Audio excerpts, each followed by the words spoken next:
So I've moved into a new house, and a lot of my stuff is still in boxes.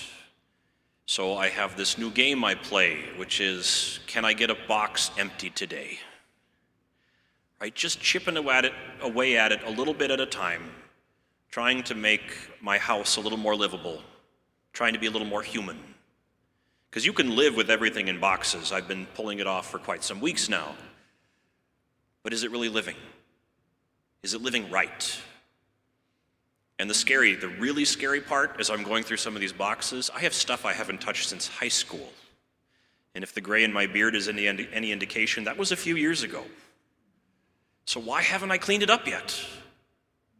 Why haven't I dealt with some of the stuff that's still hanging on in my life that isn't organized, that isn't sorted and put to good purpose, or better yet, discarded?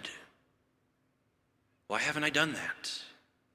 Well, lucky for us, we have a season just for such things, a season of preparation, a season of clearing away the cobwebs and getting ready. Right? Readiness is the word of the day, right? Our Lord says, watch, be ready. Okay, what does readiness mean? It means that no matter what comes, I can face it. That even if I'm not the one in charge, whatever's coming at me is within my capacity to deal with. Right? Frequently when I'm talking with somebody who's been through a lot of trauma, somebody who might be in deep grief, or they've been dealing with mental illness or whatever it is, right? Somebody who's been shaken, I'll ask them, are you okay? And I mean that in a technical sense, right?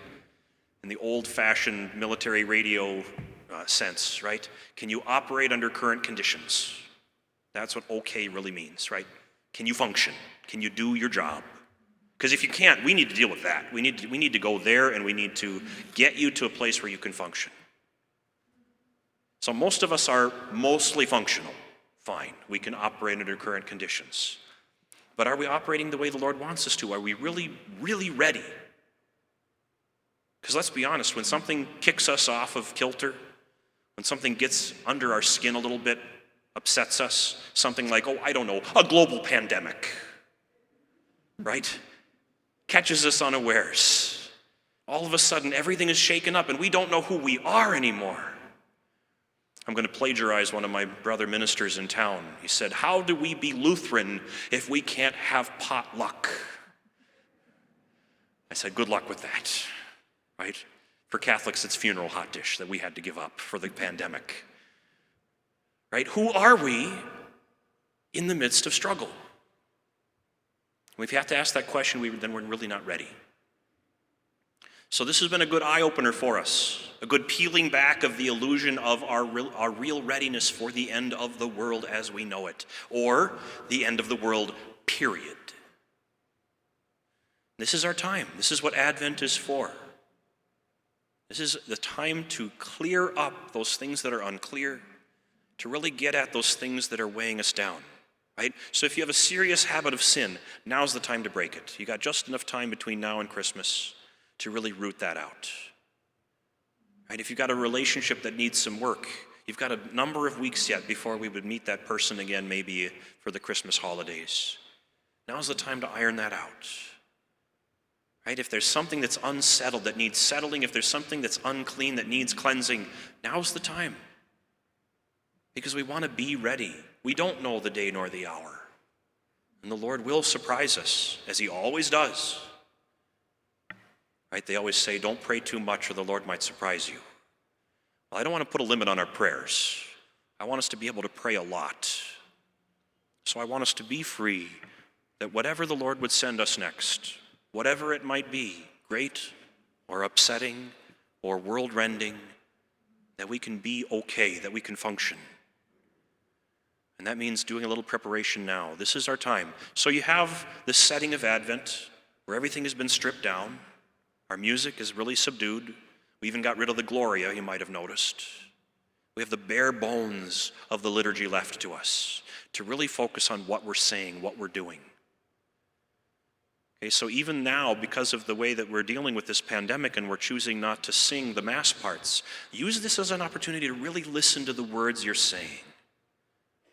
Right? Why do we say, Lord, have mercy? Well, that implies that I've sinned and I need his mercy. It also implies that he is Lord and that I am subject to him. Those little things that we just kind of rattle off, do we really mean them? That's why I introduced a new penitential act. Something to shake us up just enough to get our attention focused again, just enough to make a new normal. Reset the clock, so to speak. Hey, we're starting fresh. Have mercy on us, O Lord, for we have sinned against you. Show us, O Lord, your mercy and grant us your salvation. It's something that might be a little new to us, or it might have been in the back and we need to kick the cobwebs off of it, get it back up to snuff, up to running speed again. Okay, to really focus on the bare bones of what we're doing. Okay, so I don't get to have all the lavish music that I'd like to have at Mass. Is that why I come to Mass? I don't think so. Or if it is, then I need to change my focus a little bit. Right? When everything is reduced to what its core principles, right? What are we here for? We're here for Jesus. We're here to receive him in his word. We're here to receive him in the Blessed Sacrament. That's it. The music can be awful. The homily can be boring as all get out. But did you get Jesus? Then it was worth it. Okay? So let's pare down a little bit.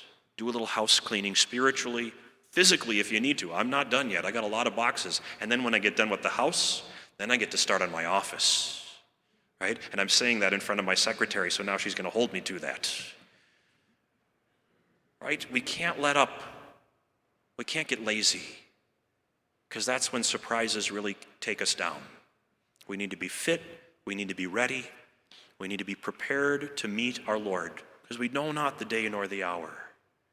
And what he says to them back 2,000 years ago, he says to us today, he says to all, watch, be ready.